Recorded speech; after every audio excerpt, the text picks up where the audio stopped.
This will be the shortest presentation I think I've ever given because I've just got 4 slides this evening. But William, maybe for about half an hour thereabouts, because for the first time, rather than me just talking, I will have 3 other speakers this evening. And I'm very pleased that they're with us this evening, and I'll introduce them a little bit later. The first thing that I want to talk about, though, is, I suppose, the question that's on everybody's lips at the minute, and that is, how are things in Nepal? And the answer to that is very simple, pretty dire, actually. It's a very worrying situation. Obviously, you'll all be well aware of what's been going on in India and the kind of apocalyptic images that are coming out of there. And of course, Nepal has an open border with India. There has been free passage of one another's citizens between the two countries, and the Indian variant has now joined the Kent variant and the original coronavirus. A triple whammy has now hit Nepal, and the situation is deteriorating very, very rapidly indeed. A month ago, on 27th of March, everyone seemed to be sort of celebrating that they'd beaten COVID in Nepal. Everything was opening up again. At that stage, there were 85 cases per day, and now, a month later, they have 4,364 cases. So it's one of these exponential rises. The health minister is projecting that by July they could be on 11,000 cases a day. So it's going to be a very long 2 or 3 months, and a very, very, very, very challenging time. How has this situation arisen? Well, of course, there are the same elements as we have seen in India, and I don't want to go over all of that. I think you're probably very, very aware of it already. I think if you add to that mix the fact that in the last month or thereabouts, with the deteriorating situation in India, around about 100,000 Nepalese migrant workers have returned to Nepal. And of the migrant workers who are crossing the border, around 10 to 15% of them are testing positive for coronavirus. You add on to that the fact that there's also a mass migration of people out of Kathmandu Valley, and that, again, that's people just trying to get back to their villages before the lockdown was enforced. So, of course, the virus travels with people, so it's spreading very, very rapidly across the country. You also add in, again, factors like they had in India of political rallies and religious festivals. And I have to say, a very poor example set by the leadership of the country. I mean, we saw the former king, Gyanendra, and his wife going down to the Kumbh Mela festival in India, and there they were without masks. Surprise, surprise! On their return, they were testing positive for COVID. We also had 1 or 2 quite major events in Kathmandu, and again, Prime Minister and others just ignoring all the social distancing and other precautions that should be taken for granted. I think everybody just got into a situation of complacency, and I hope the same situation doesn't arise in the UK. Of course, the other factor with the virus is just how contagious this variant is and how lethal it is. And I don't know, maybe I need to speak to my brother Willie, who's on the call, but I'm hearing that patients with this variant require 3 times the oxygen of people who were on the original virus. So it is very, very nasty indeed. And of course, as you may be aware, it is also affecting young people and children rather than just the most vulnerable elderly members of society. So we are where we are. I'm going to talk at the end about how we're going to address this problem. But say at the minute, the lockdown is going to have a big impact on our work. That picture is of the ring road in Kathmandu, which I can assure you is not normally as quiet as that by a long stretch. The lockdown has been imposed in 10 districts, 10 out of the 77 districts, and for the next 2 weeks. And I think it's just the start of it all. So without any further ado, I will just move on to the next slide. And I'm going to have 3 guest speakers this evening, and I'm going to start with Penny Rudge, who's our trustee treasurer. And I've asked her just to give you a very, very brief, almost layman's overview of where we are financially at the minute. And over to you, Penny. Thank you. Very much. I thought I'd talk about the financial, the last financial year, which ended at 31st of December, just to give you some context of what's been happening for the charity. The charity itself had an income of just over 310,000 for the year, which was a 27% decrease in income over 2019. However, as I'm sure you can imagine and understand, this is an extremely good result during such a difficult year for fundraising. The charity has continued to make effective use of big give opportunities for matching pledges, using a number of bespoke appeals, as well as the annual December give, to raise funds for food relief and the empowerment of girls projects. And over £45,000 worth of income was also received for the Gemma and Chris McGough Foundation, the new reforestation project in Batagadi, which Philip has talked about. The charity spent over 304,000 on Nepal projects and operational support during the year, which is an increase of 29% on 2019.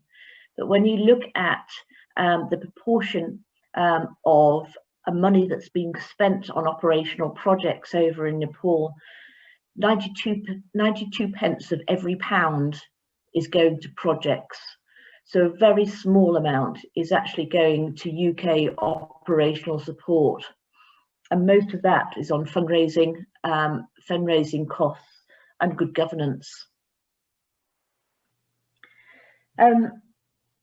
The unrestricted general reserves have reduced slightly during the year because of the additional support given to the Choi Choi Nepal projects, which we wanted to make sure that they were completed as far as we can.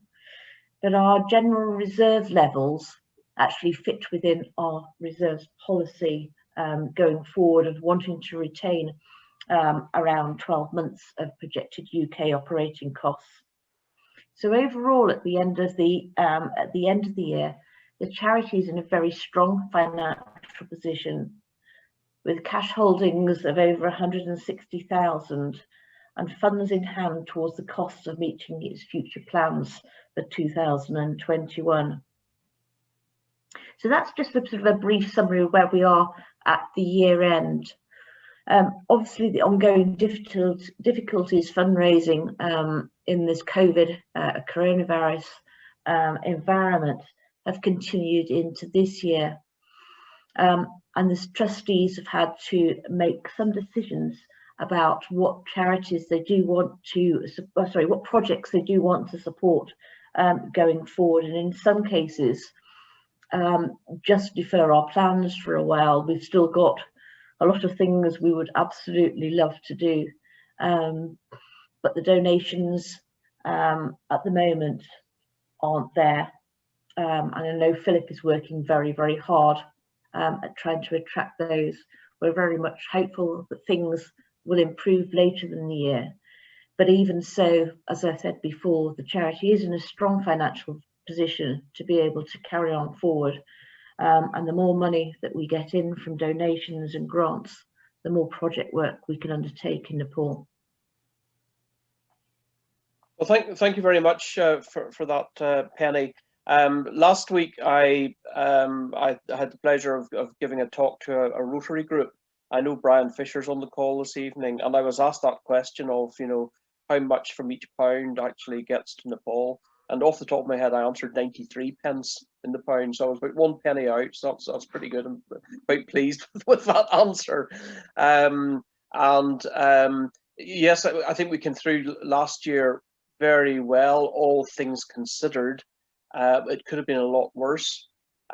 We started this year in a strong position, but the big problem, of course, is fundraising. There just isn't as much money around as there used to be at individual levels, within grant-making foundations or corporates. So it's a bigger challenge than ever before. but I'm doing what I can. I think we'll come through this year all right as well. I'll kind of hand over now to Caroline. And sorry, I should say before I move on that Penny's a chartered accountant and joined the board in October, I think, at the end of last year, and has done a sterling job preparing the annual accounts. It's one of those tasks that nobody wants to do, and she's just got her head down and cracked on with it. And the accounts were prepared and ready for signature today. So it was a very timely presentation from that point of view. So a very, very big thanks, Penny, from everyone on that. Caroline, would you like to say a few words on education, please?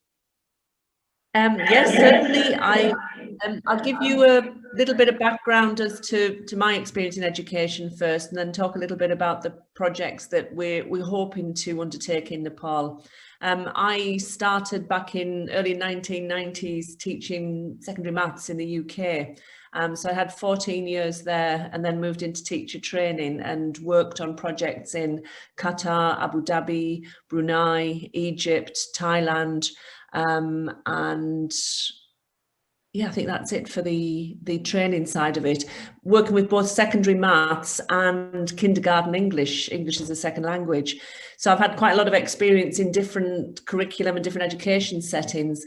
But I have to say, what I saw spending time in Nepal of the education system there was frustrating, doesn't even begin to cut it. I mean, it's how any of the students, it amazes me when you meet some of the young adults, and their English is excellent and they're smart, and I think they do that in spite of the education system, because there's a lot of things need doing there.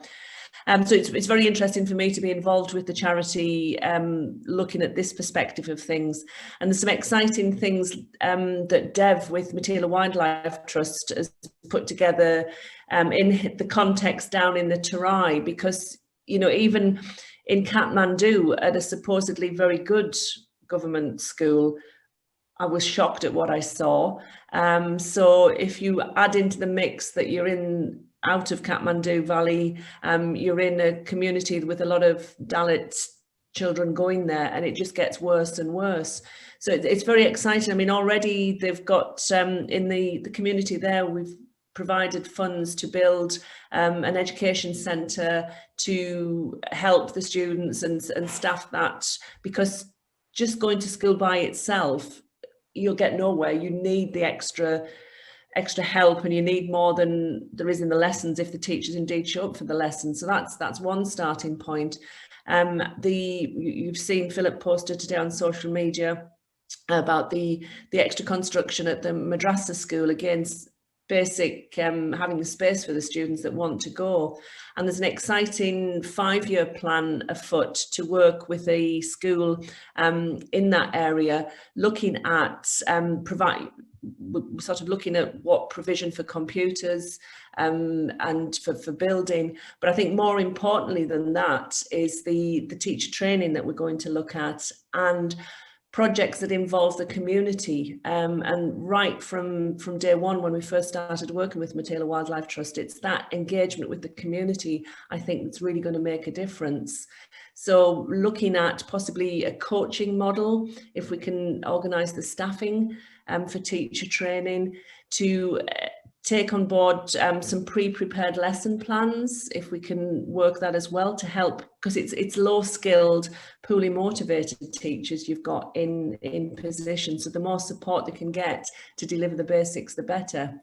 And other very exciting stuff is the work on the environment as well. I think the Nepali curriculum for science that includes some environmental stuff is there, and using their sort of real life expertise as what's happening in the area. Dev and his team want to bring that into the education system as well, which I think is a great opportunity for the students to get engaged with that, and at the same time covering the necessary school curriculum. And other projects, they're looking at sort of, as I said, bringing in the communities, so as well as the students going to school, having some financial support for the students for basics, so that they can actually afford the little bit they need for pens and pencils, etc. And working with the parents you know, what research shows that the more involved you have the parents in the children's education, the better the outcomes will be, and that will help stop dropout rates as well, because we want to encourage more girls to attend for longer at school, because that, again, it's proven to have lots of knock-on beneficial effects for communities. So there's some wonderful plans in place, and it's all dependent on raising the funds to carry this out. With it, yeah. So, but very exciting, and I'm just frustrated that we can't get out there and see what's happening. It's, you know, I was there with Philip at the beginning of last year when we started talking about this. So I'm really looking forward to the time when we can get out there and see on the ground how things are moving forward, because there's huge potential there for it. Many thanks. Oh, sorry. Yeah.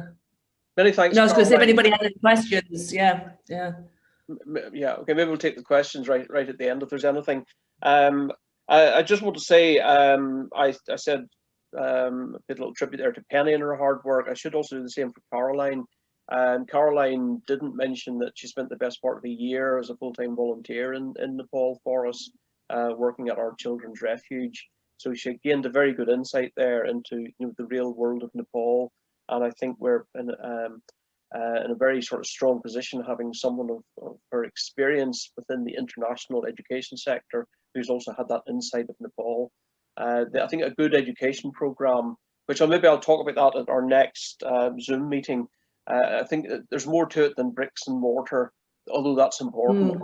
There's more to it than providing the school books and the pens and pencils. I think that the standard of teaching is so important. And for that, you do need that particular insight. So thank you very much, Caroline. Looking forward to great things happening this year, in spite of the limitations of not being able to go there. But we'll work around that, as we always do. The third person who I'm going to introduce in a second is Julia. And one of my approaches to I suppose really dealing with the downturn of income, and it's there. I mean, yes, we're in a strong position, but we've really hit the buffers as well. One of the approaches is to work with other small charities and pool resources as much as we can. And that's not just financial resources, it's also know-how and networks and so on. And to that end, I reached out to Julia Krepska, who's the founder of another small registered charity called Our Sansar, which, like us, works primarily in southeast Nepal. And that's very unusual because southeast Nepal isn't such a popular place to be or to operate. It's not as pleasant as being in the mountains or the hills. So for the last 4 or 5 months, Julia and Bev and I have been working very closely together. We have a weekly Zoom. And I will just hand over to Julia and ask her to talk a little bit about where we are on refuge care. Julia.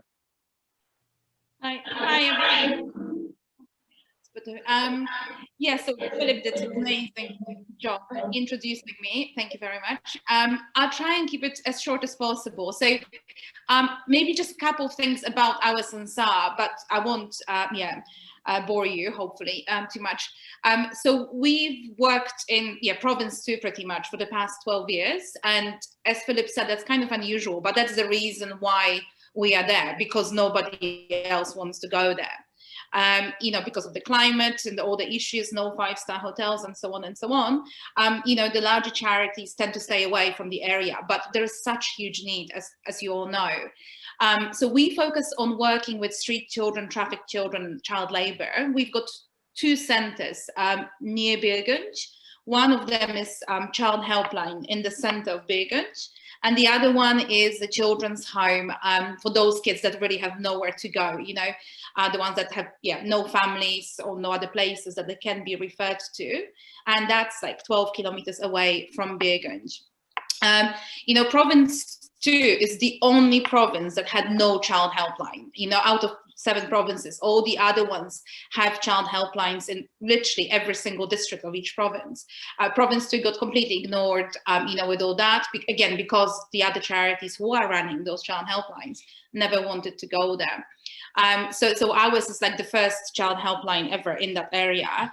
And it's going really, really well. So we were always planning to expand as well to Janakpur, and that's how I started talking, to Philip as well, because we wanted to reach to all the kids, in the province, and Janakpur and Birgunj are both sort of centrally located in different parts of the province.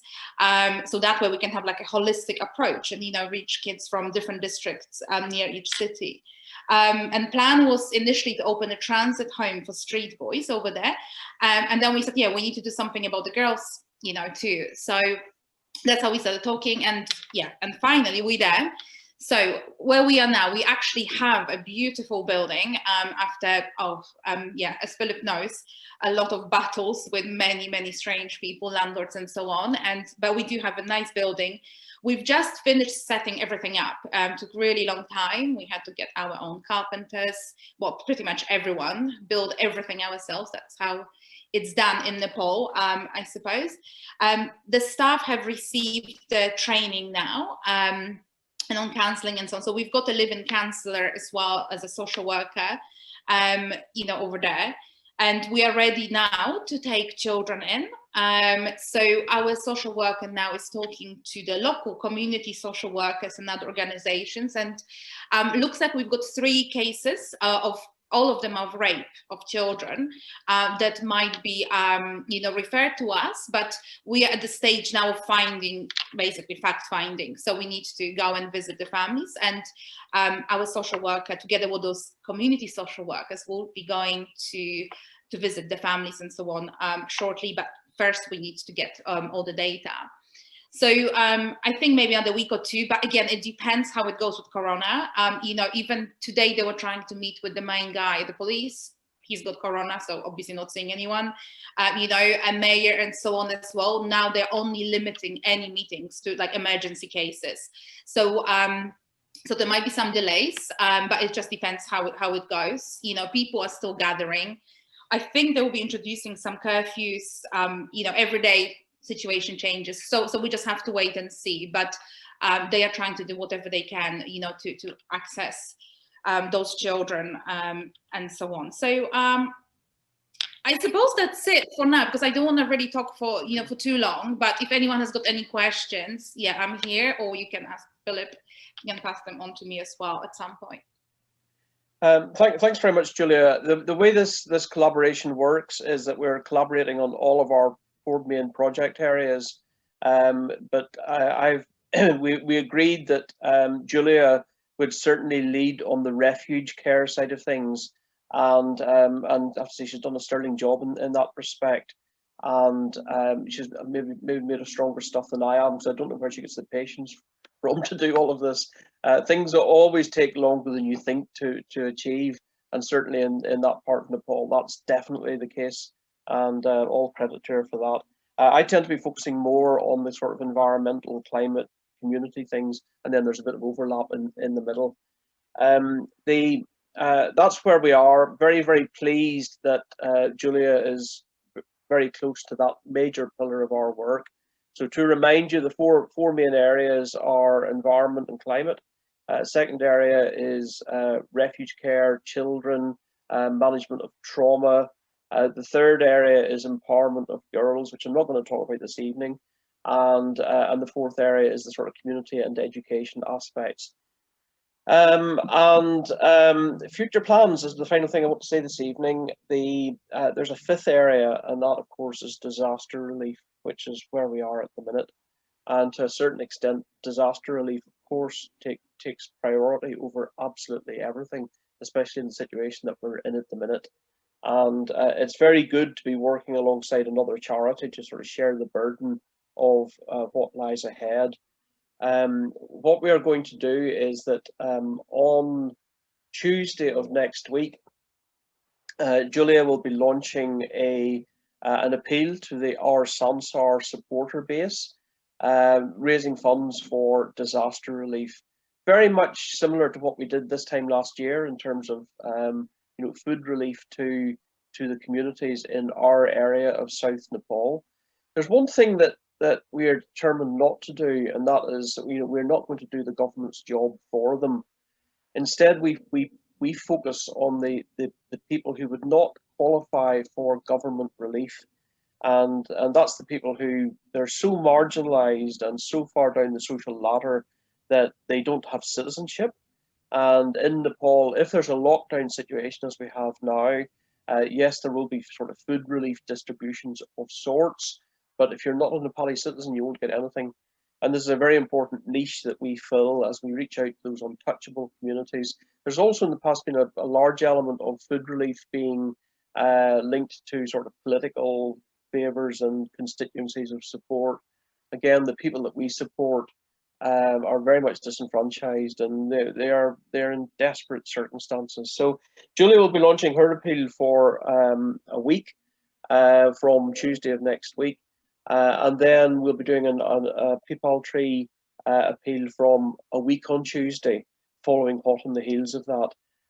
Julia will be aiming to raise £16,000 during that week, and we will be aiming for £40,000. So I will need 10 days to try and find the pledges and put that very big appeal into place. It's going to be a nightmare, but it has to be done. No one else is going to do this job, certainly not the government. In the past, Nepal has looked towards India for support in times of need. India has got more than enough on its own plate at the minute. It's extremely difficult to get anything in Nepal, and that's vaccines, oxygen cylinders, anything like that. So a massive task. Dev in Nepal has estimated that £56,000 is probably what they would need for really good relief over the next 2 or 3 months, and that's what we're aiming to reach. So watch this space certainly for a Pipal Tree appeal the week after next, and please do give us as much support as you possibly can around that appeal. Just ending on a maybe a little sort of positive note, we're anticipating some quite major press coverage in Nepal, possibly tomorrow. It may be a week tomorrow on our reforestation work, and that's going to be quite prominent coverage. So I'll be sure to circulate the media link when I have it. And the other thing to check out is keep an eye on our blog. This morning I wrote a very long blog post on our reforestation work, and that gives a very good overview on where we are with that at the minute. That's really all that I have to say. I'm very happy to take questions either to me or to any of our 3 speakers. I did promise half an hour, and it's now half an hour pretty well on the dot. So over to you. If anybody wants to ask anything, great. If not, I'll wish you a very nice evening.